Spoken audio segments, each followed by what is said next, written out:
Why do interviewers always start an interview with, "Tell me about yourself"? I never know what to say. It turns out they just want you to be comfortable. Asking questions to learn more about you is a common starting point to ease you both into the interview. I'm Jenn, a career coach and your go-to gal for all things career advice. And I'm Gina, and hopefully we're going to help some people get their next job. Welcome to Job Search Stories. Let's get into this. Not everybody realizes this, but an interview doesn't just start when you're meeting the interviewer. It's going to start days or weeks earlier when you're actually prepping for the interview. So, what's the most extra thing you've done to prepare for an interview? I know for me personally, I like to hype myself up, some hype up music, maybe go for a little jog around my apartment so I can get really prepared. What have you done?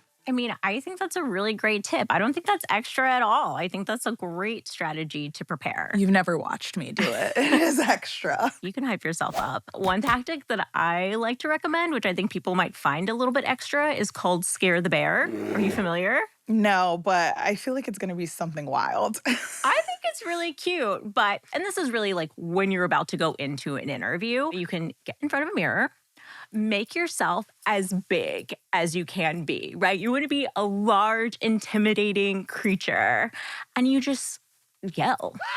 The goal is you are this now powerful being, and like psychologically, you're convincing yourself you're a fully confident person. And that's a great boost right before you get into an interview. Give us some other tips. Okay, well, some of the more practical tips for preparing for an interview, of course, starts with preparation in the sense of studying the job description. Get a good understanding of what the role really is.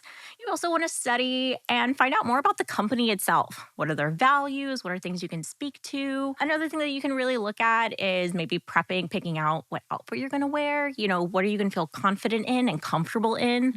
And then doing a mock interview. It's a great way to practice some common interview questions and really get a feel for what are those stories I want to share that are going to demonstrate my experience. On that last point, someone offered the same advice in our comment section, and they said, a mock interview with a friend can really help you nail the "tell me about yourself" questions. We also get excellent questions. So I want to read you one question. Do you have tips for neurodivergent folks and how to approach that interview? I can math very well and have very good people skills. But for example, sensory sensitivities and my need for clear communication put some restraints on possible jobs. I'm extremely passionate and willing to give my best, but small talk, noisy environments, or too many large group meetings just drain my battery beyond repair. What are your tips for this person? A lot of the tips for someone who is neurodivergent really apply to just about the general job seeker. So when we're thinking about preparation, that's how you're going to be able to alleviate a lot of stress. If it's the day of, setting alarms for yourself. Setting one an hour before and then 30 minutes before, that kind of triggers you. And so you kind of remember, all right, I got to focus on this. Really get good at telling a concise story. Right. So set some timers for yourself when you're practicing. Set it for 90 seconds. Use a framework like the STAR method, which is situation, task, action, result. This is how you're going to be able to tell that story very quickly. So it's all about doing preparation and just knowing what you can expect from an interview. And then, of course, if you feel comfortable, you can always ask for accommodations. Let the interviewer know what you need to be successful and give them the opportunity to accommodate you. These are all really great tips on how to interview prep. Now, part of interview prep is also preparing yourself for specific questions. So, what are some common interview questions that people should be prepared for? So, one of the most common questions that you're going to be asked, and especially going to be asked right out the gate, tell me about yourself. Other great questions would be, why do you want to work here? Why did you leave your last job? Yeah. What are your salary expectations? And what are some of your strengths or some of your weaknesses? So I'm really happy you brought up the weaknesses question because this is a tricky one for me, and I know a lot of people say it's tricky for them as well.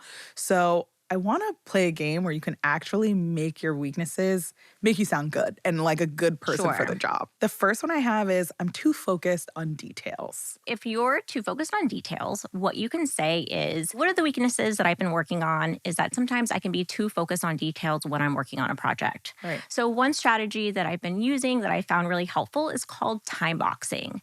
This is where I allocate a certain amount of time to work on a particular project.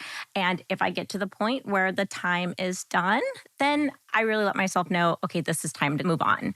This really Mhm. allows myself to stay on task and know that I have a fixed amount of time in which I can really pay attention to all of those little details.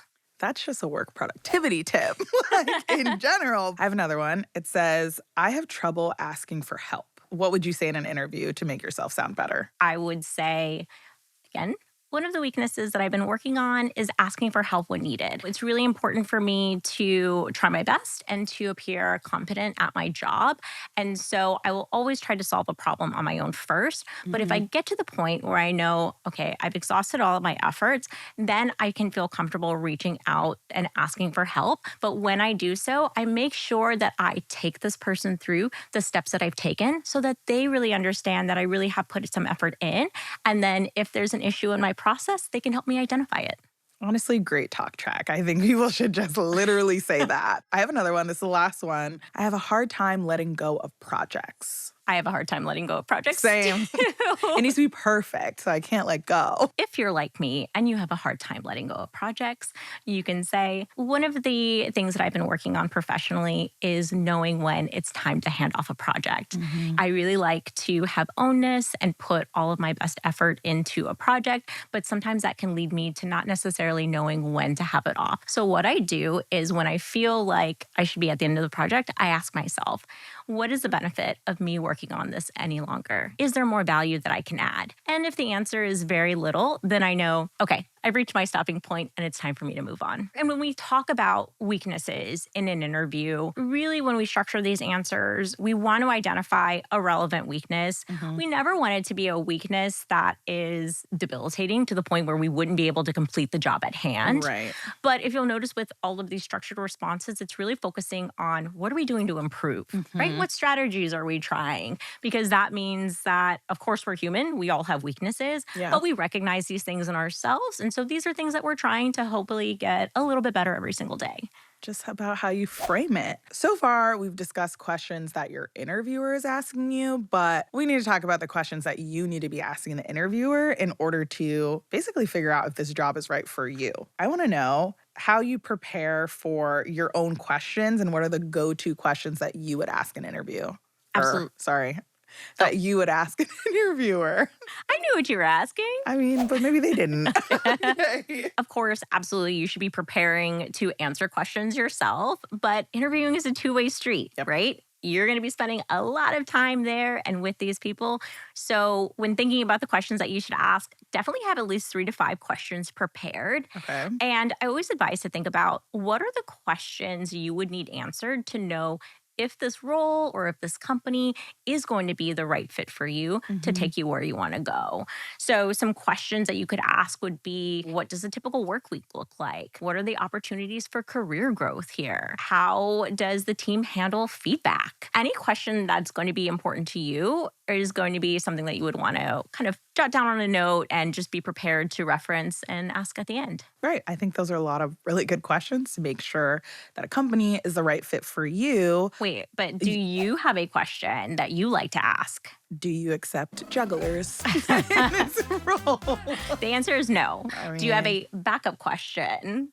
okay, my backup question would probably be like, what's the company culture like? Like, questions like that. So I know that it's like a good place to work. How would you know if a company has good culture? If they say things like, oh, our benefits are X, Y, and Z, or people love doing this, and it's like a group activity after work, that tells me that it's not so strict of a workplace and it's more about like fostering this nice little community. I think those are really great, right? Yeah. It's taking like a very holistic approach, right? It's not just about the task at hand in terms of the job and what you're going to be doing day to day, Yeah. but also about like the company and what is your place in it and how Yeah. do they treat and value the staff? What are some red flag answers to some of these questions that you would ask during an interview? Any red flag is going to be something that's contradictory to what they have in the job description. So, for Mhm. example, if you're looking at a role and it seems like a pretty fixed schedule, and then you ask, what does a typical week look like?